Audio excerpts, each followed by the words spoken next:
لا بويا يا للي بويا أو يا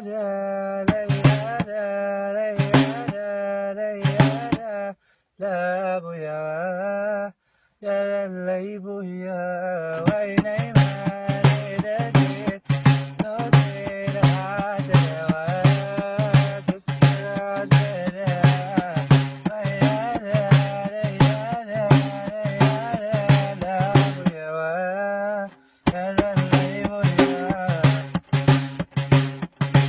Kisah kaibat abibat jadu sada jadu sada yara yara yara labuya yara labuya wainai mani dadit nosir hadawa tusra jara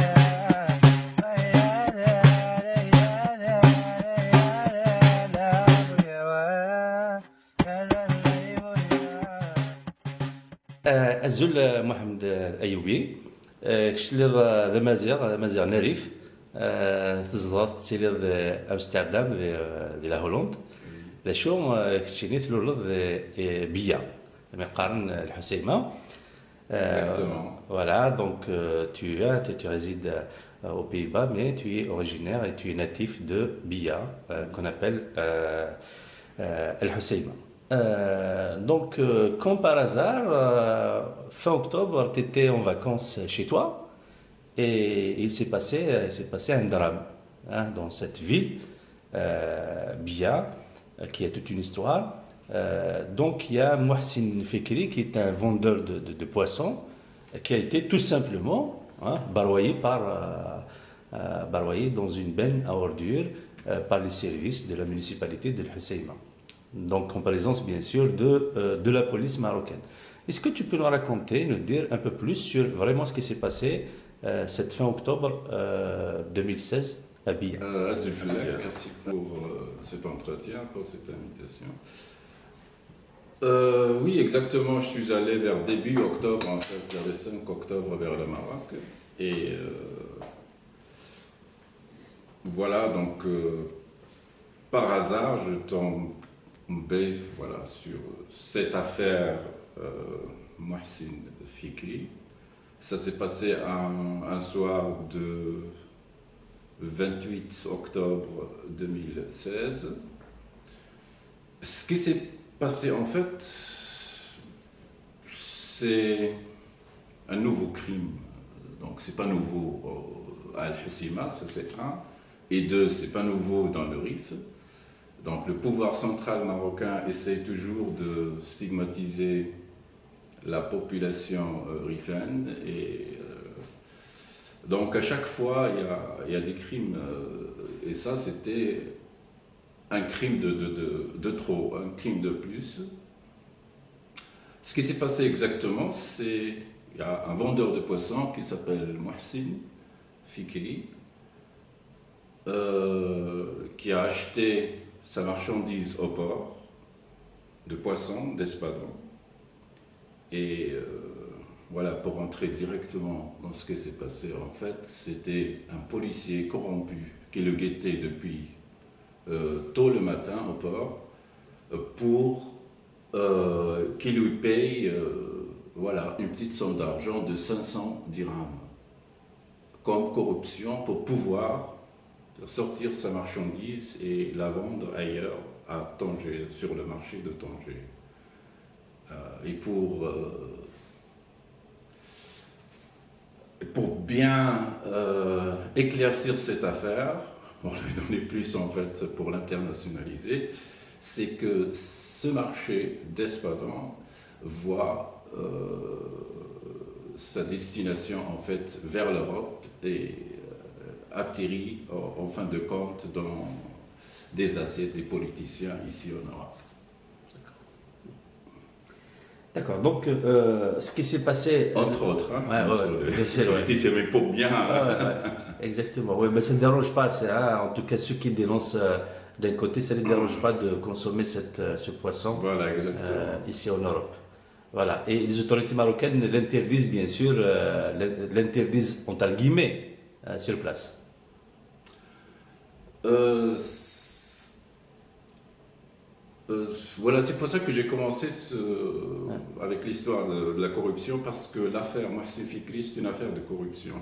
C'est Mohsin Fikri et ses associés, ils ont refusé en fait de payer 500 dirhams à ce policier qui est au port. Et c'est cette affaire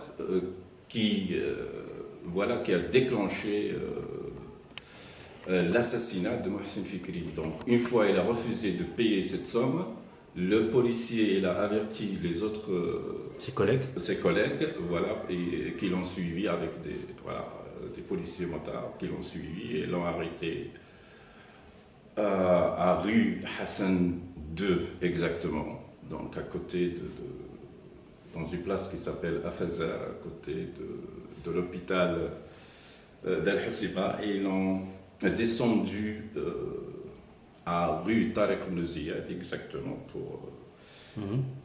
devant, ça c'est un hasard, juste devant le tribunal de première instance et en face aussi du commissariat de la ville.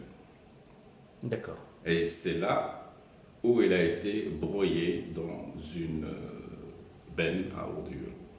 Donc, au fait, il était barouillé parce qu'il voulait les empêcher de barouiller son poisson, déjà, c'est ça, de détériorer son poisson.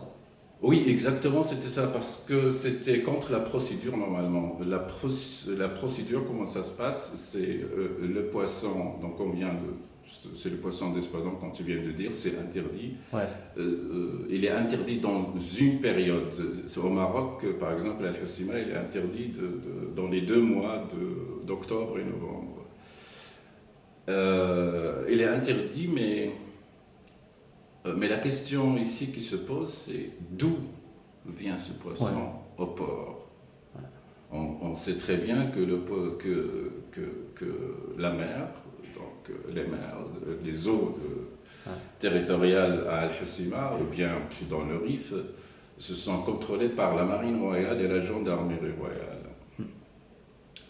Donc la première question qui se pose, comment ce poisson est sorti. Ce poisson interdit est rentré d'abord au port. Oui, effectivement. Ouais. Ça, c'est la première question. Ouais. Et 2, comment un poisson interdit est vendu dans un marché au port. Ça veut dire, ok, du port, et on le vend sous les yeux de la police, la douane, les autorités du port et de la pêche maritime. Donc là, déjà, c'est une deuxième question. Ouais. Et la troisième question qui se pose, comment ce poisson sort du port? La réponse est, voilà, j'ai fait une enquête là-dessus, juste après l'assassinat de Mohsin, parce que, j'étais un journaliste international à la radio néerlandaise internationale, donc je connais comment mener des enquêtes. J'ai mené ma petite enquête, et voilà, la réponse est venue des professionnels, donc des pêcheurs d'abord, et puis des capitaines de bateaux, et des marchands, donc les collègues de Mohsin, etc. au port. La réponse était catégorique, c'est la corruption. Donc la marine royale est corrompue, la gendarmerie royale est corrompue, la police et la douane devant le port sont corrompus, et c'est comme ça que l'espadon rentre au port. Il sort du port. Il est vendu dans un marché noir, donc dans le port, et il sort du port. Et là, Mohsin Fikri a payé un peu, a payé sa résistance, sa non-soumission au diktat des petits flics qui veulent gagner de l'argent de la corruption, c'est ça? Voilà, exactement. Donc, ce petit, voilà, ce petit flic, comme tu dis, au policier, est un policier corrompu. Donc, quand Mohsin il est sorti avec sa fourgonnette plein de marchandises d'espadons, il avait, voilà, en fait, il avait peur pour lui, ça c'est un, et deux, pour tout le système qui est corrompu voilà, de l'État marocain. C'est pour ça qu'il a lancé cette, voilà, ce signal pour l'arrêter. Ouais. Et d'ailleurs, et là on revient juste après, donc il y avait une très grande manifestation après avoir broyé Mohsin dans cette benne à ordures. Après, bien sûr, un ordre des autorités marzéniennes Ouais. qui ont dit tout simplement Tham din Mou, c'est-à-dire broie Sa mère. sa mère. La race de sa mère. Voilà, la race de sa mère, oui. Ouais. Exactement, bien la religion de sa mère, Ouais. si on veut. Mais bon, la race de sa mère, exactement. Ouais. Donc déjà là, en arabe bien sûr, et dans une région amazirophone. Ouais. Et ça s'appelle tout simplement, la Hogra, donc ta Hogranit, comme vous dites chez Ta vous, Hogranit, ta Hogranit en kabyle. Et donc il y a une grande question qui se pose d'abord, voilà, ce langage de Tham Denomou, donc les rifins ils ne l'acceptent, c'est inacceptable pour un rifin que tu lui dis Tham Denomou ou autre chose. Deux, il y a la question voilà, de l'arabisation en fait du RIF qui se pose. C'est comme, ici on est à Paris, c'est comme si par exemple il y a des policiers allemands qui gouvernent, qui sont ici à Paris et qui nous parlent ici à Paris en allemand. Pour comparer un petit peu, pour avoir un petit peu l'idée de, voilà. Ou bien c'est comme si on est à Berlin et puis il y a des policiers français qui parlent là-bas et qui humilient les gens en français. Voilà, exactement, chez eux. Donc voilà, c'est un peu ça. Donc déjà, il y a une grande question qui se pose. Pourquoi les gendarmes qui sont dans le RIF, ou les policiers, ou les gens de l'administration, le Qaïd, ou le Bécha, ou le Wali, etc., sont des arabophones dans un pays amazirophone, rifin. Donc voilà. Il y a cette sérieuse question qui se pose aussi. Qui se pose, ouais. Donc, juste après le baroyage, malheureusement c'est ça, parce qu'assassinat c'est peu dire. Assassinat, c'est un assassinat, mais par baroyage de ce poissonnier. Très vite, dès le lendemain, je pense, dès le lendemain, il y a eu un rassemblement à Bia. Non, le soir même. Le soir même, d'accord. Oui, le soir même. Son enterrement a été. Donc, c'est un déferlement vers son village. Son village natal qui s'appelle Ijtarn. Ijtarn, d'accord. Dans la vallée, dans la plaine de Nukour. Voilà. Et donc, comment expliquer cette mobilisation des rifins d'une manière générale, parce qu'apparemment ils sont venus d'un peu partout, pas seulement de la région de Bia.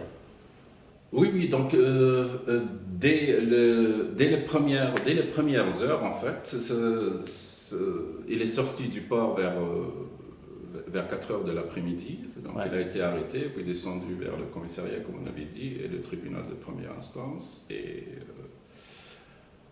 là, ils ont essayé de saisir donc, sa marchandise. Et puis, donc vite, ses collègues, ils ont appelé leurs amis, etc. Et vite fait, tout Al-Husima, en fait, après l'avoir broyé, tout Al-Husima était sur place, en fait. Et donc c'est là que ça a commencé. Et donc ils ont rentré dans un sit-in devant le commissariat et devant le tribunal. Et il y avait encore Mohsin voilà, dans la benne à ordures. Dans la benne à ordures. Ouais. Voilà, dedans. Et puis,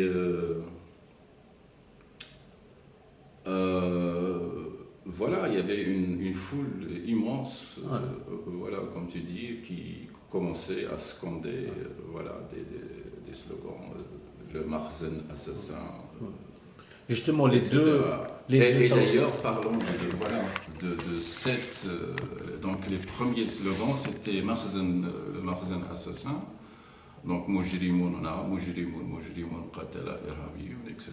Et puis, le deuxième slogan, c'est pour ça que j'ai parlé de cette histoire des arabophones qui gouvernent dans le pays. Voilà, donc voilà. Le deuxième slogan, c'était Vimaziran. Et puis Dirifin, ça veut dire ici, on est chez nous, dégagé, quoi. On a, voilà. Et on a marre. Et puis d'ailleurs, toutes ces manifestations et celles qui ont suivi, parce que ça n'arrête pas jusqu'à, on va arriver après, on va revenir là-dessus après, jusqu'à nos jours, là, ça ne s'arrête pas. On a vu quand même une nette présence de deux drapeaux, hein, le drapeau de la République du Rif et le drapeau Amazigh. Exactement. Donc, voilà, pour rentrer dans le fond du sujet, ce soir-là, il y avait un sit-in et la population rifaine, il a dit on ne part pas d'ici jusqu'à ce que le procureur de roi soit ici sur place et le gouverneur, lui aussi, soit ici sur place pour, voilà, pour que justice soit faite. Ça veut dire déjà pour déclencher la procédure de poursuite des criminels. Ouais. Mais déjà le soir, voilà, donc au milieu de la nuit, vers 3h, vers 3h du matin, ils sont arrivés sur place. Et ils ont annoncé d'abord le départ de délégué régional de la pêche maritime. Ce qui veut dire qu'ils ont vite cherché un bouc émissaire. Mais ils n'ont pas cherché, par exemple, à arrêter le soi-disant policier ou l'autre... celui qui est en lien direct avec... En lien direct, celui qui a donné l'ordre, en fait, de Thandenoumou. Et vite fait, donc la police de Rabat a fait une déclaration, non, ça n'a jamais, Thandenoumou, ça n'existe pas, et les policiers ne sont pas impliqués. Donc ils n'ont même pas attendu que... la justice fasse son travail. Exactement. Ouais, donc c'est ça. Et la population, bien sûr, avait une autre opinion, un autre avis, parce qu'il y avait des témoins qui ont assisté, entendu, voilà, exactement. Ce Thandenoumou, d'ailleurs, ils ont fait leur témoignage. Mais le procureur de roi, après, il a nié, lui aussi, voilà, ça. Et c'est là où le bras de fer a commencé, en fait, entre les manifestants, d'un côté, et voilà, ces agents de l'autorité et de la justice marocaine, donc le procureur de roi et le gouverneur, qui ont dit nous sommes dans un état de droit. Et donc les manifestants, avec leur leader, en fait, qui s'appelle Nasser Zebzafi, il a posé une simple question: si on est dans un état de droit, pourquoi la loi ne s'applique pas sur tout le monde? Donc pourquoi les agents des autorités locales qui ont donné l'ordre de Thandenoumou ne sont pas arrêtés, ils ne sont pas poursuivis en justice? Ça, c'est un. Et s'il y a une enquête, pourquoi, là elle a posé une autre question pertinente, pourquoi les 5 jeunes de mouvement du 20 février à Al-Hoceima de 2011 ont été arrêtés torturés en face d'ailleurs. Donc c'était juste le même endroit. Donc c'était en face dans le local voilà, de la Sûreté nationale à Al-Hoceima, au commissariat d'Al-Hoceima. Et en fin de compte, jeté dans un local de la Banque Populaire, brûlé. Qui était incendié, oui. Voilà, exactement. Et donc Nasser Zbzafi dit au procureur et au gouverneur, si on est dans un état de droit, pourquoi il n'y avait pas une enquête sérieuse sur cette affaire? Et d'ailleurs, même sur le Mohsen Fikri, il n'y a pas d'enquête. Il n'y a pas de véritable enquête, puisqu'on n'a pas laissé l'enquête se faire, ni le juge dire quoi que ce soit. Ils ont décidé à l'avance qu'il n'y a pas eu de Hanmo, il n'y a pas eu de... Voilà, donc il n'y a pas eu exactement. d'enquête, il n'y a pas eu de véritable enquête. Non, voilà, ce qu'il y avait, c'est d'essayer de calmer la population qui était une population furieuse contre voilà, ce pouvoir voilà, comme je viens de dire, la population, ils savaient très bien qui sont les criminels, dit le Marzen assassin, le Marzen terroriste. Ils savaient très bien qui sont les vrais criminels. Et ils savaient aussi que voilà, il y a à peu près 11 personnes qui ont été arrêtées et poursuivies, dont 3 personnes de la société voilà, il s'appelle la société Pisorno de nettoyage. Ah, d'accord, ouais. Tu vois, qui ramasse les poubelles à Al-Hoceima. Mais eux, bon, ce sont des boucs émissaires. Voilà. Donc, au lieu de poursuivre les vrais responsables, les vrais criminels, donc, la police corrompue, donc le policier corrompu voilà, au port, et ceux qui ont laissé voilà, ce poisson d'espadon rentrer au port, et ceux qui le vendent en fait dans le port, donc tous voilà, pour faire une vraie enquête sur l'origine sur l'origine et les vrais responsables. Bien sûr. Ouais. Et le ministre de l'Intérieur, je pense, est venu dès le lendemain ou le surlendemain voir la famille de Mohsen Fikri. Alors c'était bon, sa façon, le fait qu'il soit venu, c'était vraiment sincère pour dire à la famille que voilà, on va faire en sorte de rendre justice, ou ils sont venus juste pour intimider, faire pression afin que les rassemblements cessent. Ça, c'est une vraie question donc, qui se pose. Ouais.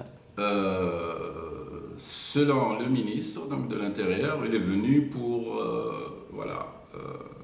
présenter ses condoléances au nom du roi. Ouais. À Ali Fikri. Ali Fikri, c'est le père de Mohsen Fikri. Voilà, de Mohsen Fikri. Ali Fikri, c'est un homme modeste, tu vois, il était dans le domaine de l'enseignement. Ouais. C'est un instituteur. Ouais. C'est un instituteur, voilà, exactement. Et la famille Mohsen, donc la famille Fikri à Al-Hoceima, c'est une famille qui était un petit peu connue quand même à une certaine époque, parce que l'un des frères, je pense, de Ali Fikri était maire d'Al-Hoceima. Ah, il faisait un petit peu de la politique. Et ils étaient aussi tous dans le domaine de l'éducation, de l'enseignement, etc. Donc officiellement, le ministre de l'Intérieur, il a présenté ses condoléances, ça c'est un. Et deux, il a annoncé ce jour-là qu'une enquête sérieuse sera engagée. Ouais. Donc une enquête sérieuse et approfondie. Mais on voit déjà dès les premiers jours en fait qu'il n'y a que les boucs émissaires qui ont été arrêtés et poursuivis et pas les vrais responsables. Le fond de l'affaire n'a pas été touché. Voilà, exactement. Donc en fait, Nasser Zbzafi, ce qu'il a répondu au procureur du roi et Et au gouverneur, il y avait une certaine vérité là-dedans. Qu'est-ce que vous avez fait des autres enquêtes? Ouais. D'abord, l'assassinat, parce qu'il n'y avait pas, comme j'ai dit au début, il n'y a pas que Mohsin Fikri, Ouais. il y avait avant donc ces 5 martyrs de 20 février Ouais. à Al-Husima, et il y avait l'affaire, je ne sais pas si vous l'avez suivi, il y avait l'affaire Karim Lashkar. Voilà, c'est un autre jeune d'Al-Husima que la police a arrêté et puis torturé dans le même local, donc de la commissariat d'Al-Husima, voilà, jusqu'à la mort. Jusqu'à sa mort, ouais. Jusqu'à sa mort. Ils l'ont Ouais. assassiné lui aussi. Il y a le jeune aussi qui a été écrasé par un convoi de l'armée royale lors du passage. Hein. Voilà, exactement. Donc il y a cet enfant, c'est un enfant d'une dizaine d'années, je ne sais pas, 12 ans à peu près, quelque chose comme ça. Oui, il a été écrasé par un camion Un convoi militaire. d'un Ouais. convoi militaire de l'armée royale, de la garde royale en fait, Ouais. au moment où le roi venait. Donc elle était à Al-Husima, parce qu'Al-Husima c'est la destination préférée du roi en été pour D'accord. ses vacances. Et bien sûr, ce jeune qui a été tué, bah, ses parents ils n'ont pas vu justice faite par rapport à ça. On n'a même pas reconnu apparemment qu'il soit. C'est ça? Oui, exactement. Oui, non, on n'a pas reconnu. Ouais. Donc il n'y a pas de reconnaissance, il n'y a pas de justice, et il y a même, je peux dire, parce que j'ai interviewé la maman, Cette dame, ouais. oui, la maman de ce monsieur, de ce jeune, je veux dire. Ouais. Il y a eu même une grande humiliation. Ils lui ont donné 10 euros de dommages et intérêts. Donc il a été jusqu'à Ça la veut dire 100 dirhams. donc, comme je disais tout à l'heure, le mouvement ne s'est pas arrêté. Hein. Là, nous sommes le 29 décembre et il y a toujours des manifs qui ont lieu, des rassemblements, au moins une fois par semaine, soit à Bia, soit à Nador, parfois aussi dans d'autres coins comme Abdallah, et ainsi de suite. Oui. Alors, quelles sont les revendications, les demandes de ce mouvement? Parce on peut parler quand même d'un mouvement qui s'est constitué, hein, puisqu'ils tiennent la route, ils sortent. Donc, qu'est-ce qu'ils demandent? Quelles sont leurs revendications? Voilà, justement, les manifestations ne s'arrêtent pas et la mobilisation, elle est très forte, parce que pour la première fois à Al-Husima, il y a quand même plus de 100 000 personnes, une marée humaine qui sortent à la place. Et apparemment, il y a des enfants, des femmes, des vieux, c'est ça? Et ça, c'est nouveau à Al-Husima. Donc je reviens sur, parce que j'ai écrit pas mal d'articles sur ce sujet. C'est pour ça que je l'appelle la révolution Rifen Amazigh moderne. Ouais. Et j'ai bien choisi mes termes. Tu viens de dire par exemple ce qu'on voit, il y a des symboles qu'on voit. Tout d'abord, comme tu viens de dire, il y avait pour la première fois beaucoup de drapeaux à Amazigh, et pour la première fois beaucoup de drapeaux rifins de la République du Rif. Donc déjà voilà, il y a des symboles, et il y a des slogans, comme je viens de dire, sur la rifanité et l'amazirité du Rif, et d'autres slogans de le Makhzen dégage. Ça veut dire il n'y a rien à faire ici dans le Rif. Pour être clair, vous êtes des... À la limite, c'est un colonialisme. Hein. Voilà, exactement. Donc la position du peuple rifin qui est sorti, c'était ça. Et on le voit clairement dans les slogans de la population. Ici, c'est le Rif. Nous sommes ces propriétaires, en fait, nous sommes, c'est chez nous, et vous, le Makhzen, dégagez, vous n'avez rien à chercher ici, vous êtes ici que pour, piller les richesses du Rif, stigmatiser la population rifaine, tuer, assassiner. Et imposer l'arabe. Voilà, et imposer une autre culture, etc. Et encore pire, ces dernières années, il y a carrément une nouvelle politique, c'est rendre le Rif de Tanger jusqu'à Saïdia comme un bordel des Arabes du Golfe. Ça veut dire, il y a des projets, par exemple maintenant à Souani, ils prennent la terre des populations amazirs locales de force. Et la donne aux Saoudiens pour soi-disant construire des projets touristiques. Mais en fait, c'est pas pour des projets touristiques, c'est plus du tourisme sexuel. Ce qu'on voit d'ailleurs déjà au Maroc, par exemple à Agadir, à Marrakech, à Casa. Et maintenant, c'est le tour que ça arrive dans le Rif. Ça a commencé déjà par Tanger. Et puis Tétouan, Saidia, et maintenant ça arrive à Al-Hoceima. Donc ce projet-là de Souani, ils ont même décimé toute une forêt, la forêt de Souani pour construire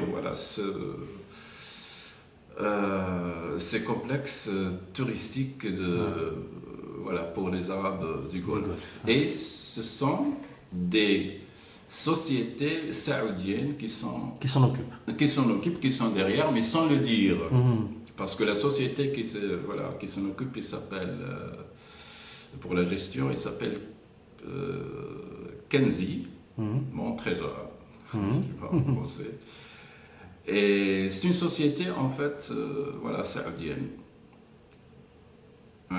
Saoudienne, marocaine. Donc, il y a à peu près, je pense que 49% elle est marocaine et 51% elle est saoudienne et libyenne. Libyenne aussi. Exactement. Donc, mais on ne le dit pas. C'est pas ça ce qu'on dit. Ce qu'on dit, par exemple, à la population, oui, on va créer des postes de travail, etc. Mais on sait qu'il y a d'autres complexes touristiques à Al-Hoceima, par exemple, à Accor. Et c'est pas la population rifaine qui travaille là-bas.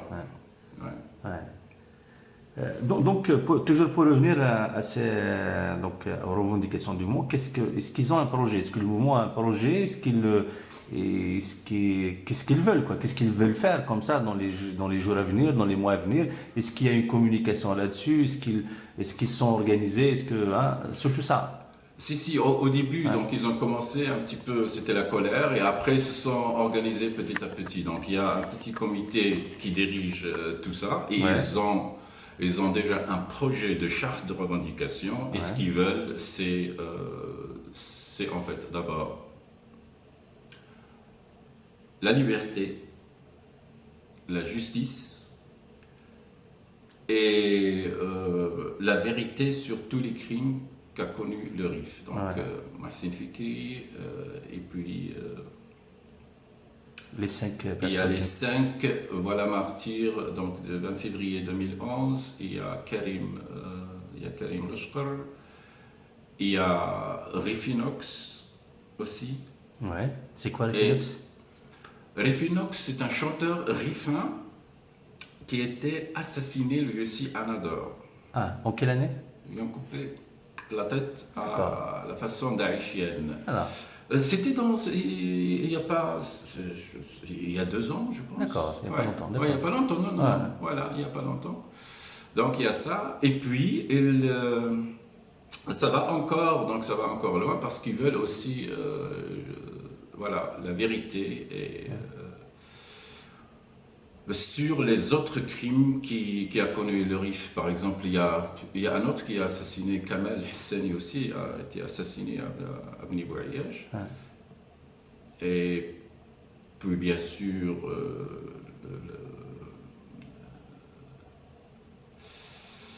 il y a 1984, donc il y a plusieurs jeunes rifins qui ont été assassinés.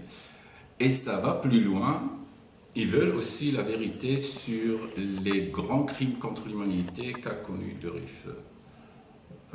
Par exemple, le génocide de 1958-59. Il y avait beaucoup de morts, plus de 8000 morts. Et puis des femmes qui ont été violées. Ouais. Voilà, donc il y avait beaucoup Par qui là, en 58-59 par l'armée marocaine. Ah, Marocain, ouais. Par l'armée marocaine, 58, mais il y avait encore autre chose. Il y avait un vrai génocide, donc il y avait un bombardement avec les avions. Les armes chimiques, ouais. Voilà, par le napalm. Non, je parle de ah d'accord. Non, j'arrive. Par l'armée marocaine, hein. D'accord. Par l'armée marocaine, mais l'armée marocaine n'avait pas de pilote en fait à cette époque. Elle a été soutenue, Elle était soutenue par la France. Donc ils étaient des aviateurs français, voilà, qui ont bombardé le Rif. Et c'était c'est la date de la soi-disant indépendance de la monarchie, c'est ça? Soi-disant, l'indépendance, c'était juste après les accords d'Aix-les-Bains, c'est 1956. Ah, 56, donc ouais, avant. 56, donc là, c'est vraiment, c'était vraiment le Maroc soi-disant indépendant, quoi. Hein. Voilà, et c'est là où a commencé le vrai problème, en fait. Dans le Rif, c'est là, dans le Rif moderne, le vrai problème, c'est là où a commencé. Je reviens toujours à cette histoire de l'arabisation. Et c'est quoi la raison officielle, justement? C'est quoi la raison officielle de ces assassinats, de ces bombardements marocains dans le Rif? Parce que la population rifaine n'a pas accepté le fait que les Rifins, ils ont fait la guerre de libération, en fait. Ouais. Ce sont les Amazirs qui ont fait la guerre de libération, c'était sous le commandement d'Abdelkarim du Caire. Ouais. Voilà, le fond du problème, c'est que Abdelkarim ne voulait pas... voulait une vraie indépendance. Ouais. Voilà, c'était ça. Et donc, et du Caire, il y avait un mouvement de libération de toute l'Afrique du Nord. Ouais. Les traîtres arabophones, je dis bien arabophones, mais pas qu'arabophones, pan-arabes, donc du Maroc, d'ailleurs et de l'Algérie aussi, c'est la même chose, parce que ce sont les Rifins qui étaient impliqués aussi dans la libération de l'Algérie. Revenons à 1956, il y avait par exemple Hadd Ouakchiche, et c'est lui qui a formé l'armée de libération dans le pays chaoui. C'est lui qui a tiré la première balle contre l'occupation française en Algérie, c'était un Rifin. Et Hamad el-Aziz aussi, c'était lui qui a participé à la libération de la Kabylie. En 1950, voilà, ça a commencé en 1954 déjà. Et une fois Hadd Ouakchiche, il a formé donc l'armée de libération en pays chaoui et Hamad el-Aziz en pays kabyle. Hamad el-Aziz a été arrêté par les autorités françaises, donc il a passé la prison ici en France. Et Hadd Ouakchiche, il se rajoute à cette liste des crimes de l'État marocain contre les Rifins. Il a été enlevé et assassiné en 1956. D'accord. Voilà. Et là, il y a une politique, je reviens à la politique toujours d'arabisation parce que c'est très important. La population, tu viens de dire ce qu'ils voulaient. Il y avait aussi une charte de revendication en 1956. 58-59, entre autres, c'était que Abdelkarim revient du Caire vers le Rif, qu'il y aura une vraie indépendance, une vraie démocratie, et la population rifaine qui dirige elle-même le pays rifin. Ses affaires, voilà. Voilà, ses affaires. Mais le pouvoir central marocain, qu'est-ce qu'il a fait? Il a ramené des arabophones pour les imposer, gouverner. Dans le Rif, il y a une vraie politique d'arabisation ethnique, de colonisation. Donc les postes sont donnés aux arabophones dans un pays amazirophone. C'est comme je venais de dire tout à l'heure, c'est comme si on ramène voilà, des Allemands pour gouverner Bien, ici à Paris. Paris, voilà, et en France. Ouais. C'était ça. Donc 58-59, oui, donc il y avait ce crime contre l'humanité, bombardement avec le napalm, le viol des femmes, etc. Et puisque tu as parlé des armes chimiques, ouais, c'est pour la première fois au monde que le RIF, c'est pas que le RIF, c'est-à-dire c'est la première fois au monde qu'on bombarde une population avec des armes chimiques, des bombes chimiques, mais du ciel, en utilisant... Par voie aérienne, ouais. Voilà, par voie aérienne, en utilisant Des avions. des avions. Normalement, ça... Les mêmes gaz, à peu près... C'est gaz moutarde, je pense, c'est ça. Hein. Voilà, entre autres, oui. Ouais. Il y a plusieurs gaz, donc entre autres... Gaz moutarde, moutarde, ouais. ça a été utilisé dans la Première Guerre mondiale, mais pas avec les avions. C'était en Belgique, ils l'ont utilisé, mais c'était pas avec les avions. Pour la première fois au monde, avec le bombardement par avion. Donc l'expérience s'est faite. Voilà, c'est fait dans le RIF. Ça a commencé déjà vers 1923 par les Espagnols, Ouais. mais c'est accéléré en 1925 par cette alliance franco-espagnole, Marocaine aussi. en 1925. Et encore pire, c'est le pouvoir alawite, il était impliqué avec la France et l'Espagne, mais surtout avec la France, dans dans ce génocide, parce que la population rifaine, elle était bombardée par une escadrille. C'était avant l'escadrille de Lafayette, dans la Première Guerre mondiale, et ces aviateurs sont des mercenaires américains, des aviateurs américains qui ont bombardé le RIF, mais sous l'égide ça s'appelait plus l'escadrille Lafayette parce que la France ne voulait plus être responsable des bombardements chimiques.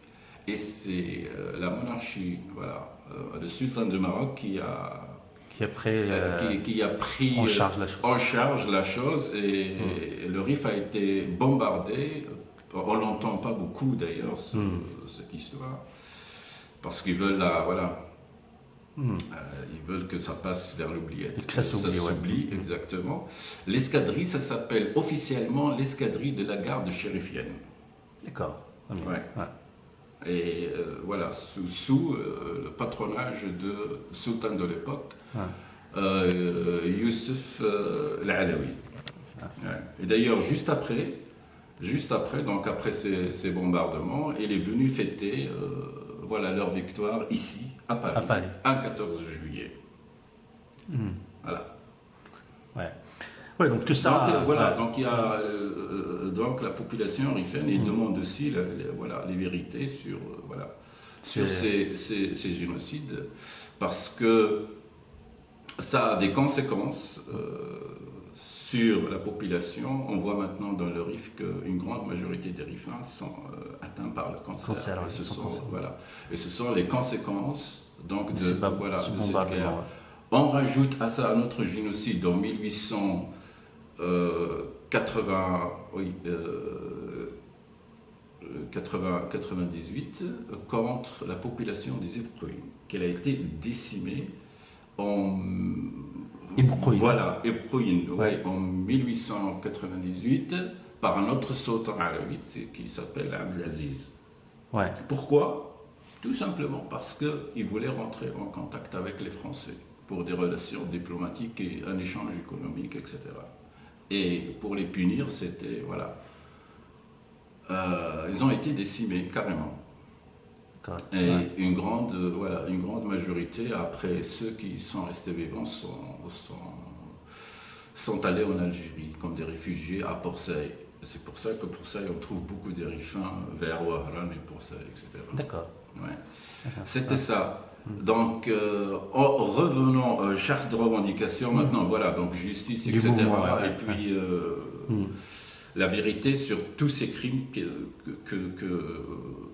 que la monarchie alawite a commis dans le RIF, et la poursuite, en fait, des vrais des vrais responsables. Responsable. Donc, ils sont contre l'impunité. Donc, il ne faut pas chercher des petits boucs émissaires, non.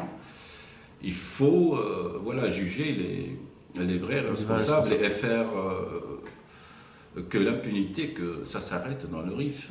Voilà, plus jamais ça. C'est ce qu'ils veulent, en fait. Ouais. Et il y a plusieurs revendications sur le plan, par exemple, voilà, la santé, ils veulent un hôpital universitaire. En vrai, quoi. Voilà, un vrai. Al-Hoceima, il n'y a pas d'université, ils sont éparpillés partout au Maroc. Donc il n'y a pas d'université. Ils veulent une vraie université avec un rayonnement international à Al-Hoceima, à Ajdir, qui s'appelle d'ailleurs, ils ont déjà choisi le nom, Abdelkarim Mohamed ibn Abdelkarim al-Khattabi. Et pour la question de l'hôpital, il y a déjà le neveu d'Abdelkarim, qui s'appelle d'ailleurs Abdelkarim lui aussi. Ouais. Abdelkarim al-Khattabi, il a proposé donc un terrain là où il y a le poste de commandement de la République du Rif. Donc il a proposé un terrain, voilà, pour construire, voilà, ou un hôpital, ou une université. Et ce lieu-là, donc de poste de commandement, le quartier général d'Abdelkarim, là, lui, ce qu'il revendique aussi, et d'ailleurs ce que revendiquent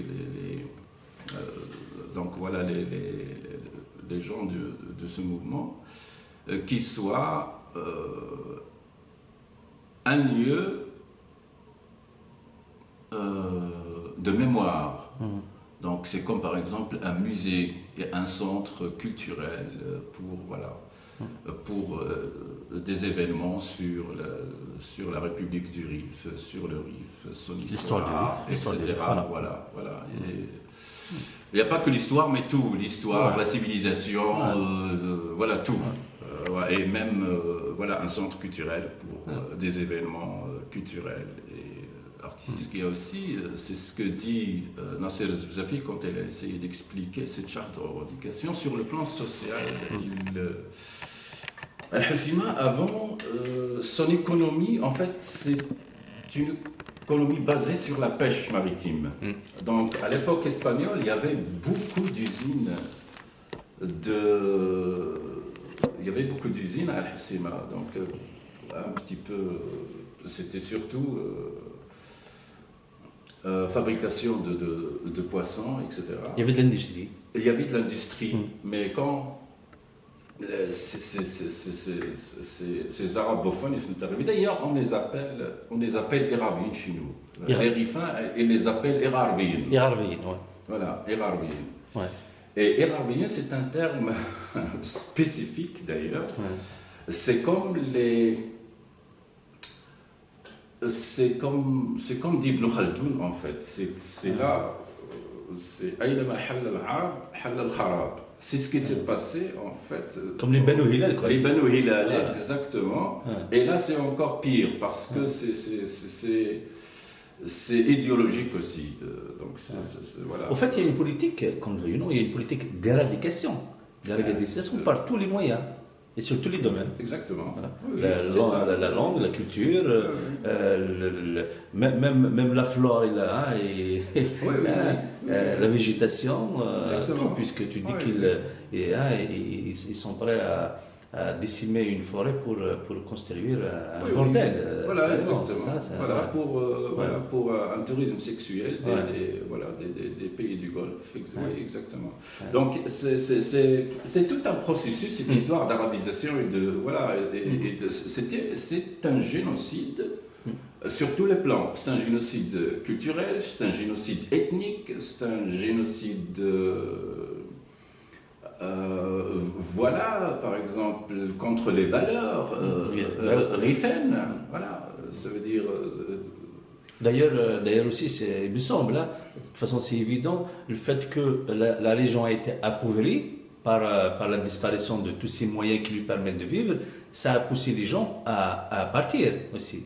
à émigrer, Ah oui, c'est après, abandonner le pays. exactement, oui. Ouais, ça aussi, c'est une, Oui, oui. c'est une volonté. Oui, oui, Et oui. ceux qui sont sur place, on les oblige pour survivre à s'accommoder de ce que le système leur impose, la corruption et ainsi de suite. Exactement. Ah. Tout simplement, c'est Ouais. pas une immigration normale, c'est une déportation. Ouais, c'est une migration forcée. C'est après, parce que l'immigration rifaine, quand est-ce qu'a commencé en fait, ici vers l'Europe? Ouais, Il y avait avant une immigration rifaine, c'était en Algérie. ouais, Donc c'était, voilà, l'Algérie, elle était française à l'époque, l'Algérie, la France avait besoin de la main-d'œuvre. Donc il y avait la main-d'œuvre rifaine qui allait là. qui allait en Algérie. Mais après le génocide de 1958-59, la population rifaine, ceux qui ont été assassinés, ils étaient assassinés, les femmes violées, etc. Il n'y avait rien à faire dans le Rif, le reste, Il était contraint de voilà, il est contraint de partir vers l'Europe. C'est pour ça qu'on trouve des Rifins partout en Europe, donc en Espagne, en France, surtout le sud de la France, et puis la Belgique, les Pays-Bas et pays nordiques, l'Allemagne. ouais. Voilà. ويانا ليانا ليانا لا بويا ويا للي بويا ويانا ليانا ليانا ليانا لا بويا يا للي بويا ويني ما ليلتي نصير